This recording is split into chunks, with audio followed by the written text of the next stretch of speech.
Well, a newly elected state representative from East Arkansas faces allegations of improper illegal electioneering tonight. Channel 7's Andrew Mobley sat down with the director of the State Board of Election Commissioners to find out more about that. Andrew. In April, the SBEC received a complaint from Crittenden County Board of Election Commissioners Chair Frank Barton, alleging that he and nearly a dozen other witnesses saw District 35 Representative-elect Jesse Magruder repeatedly break state laws prohibiting electioneering at polling sites.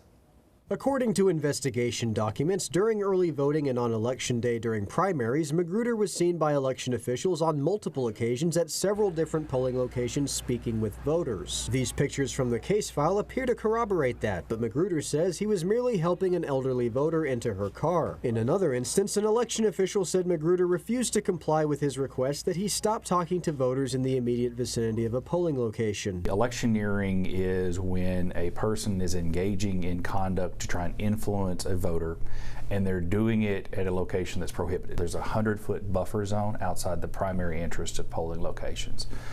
That's a place where candidates can't be. You can't be interacting with voters. Arkansas law defines electioneering as the display of or audible dissemination of information that advocates for or against any candidate, issue, or ballot measure. Electioneering includes without limitation displaying a candidate's name, likeness, or logo. The allegations are meritless. There's no evidence of any kind of electioneering. There's no allegation that anyone has seen him pass out or distribute anything to anyone within 100 feet of the polling place. There's no allegation that anyone heard him solicit a vote. Magruder also argues his physical presence at polling locations doesn't fall under the definition of likeness. There's no more likeness than the candidate themselves. The principal thing is that it is an election law violation that can be criminally prosecuted. The SBEC has referred its investigation to the Attorney General's Election Integrity Unit and the 2nd Judicial District Prosecuting Attorney. So there's a criminal prosecution. It's a Class A misdemeanor, which means it's punishable by up to, I think, $1,000 fine and up to a year in jail. If you're a candidate or an office holder, it can potentially keep you from holding office. I believe that there's a sustained effort on the part of people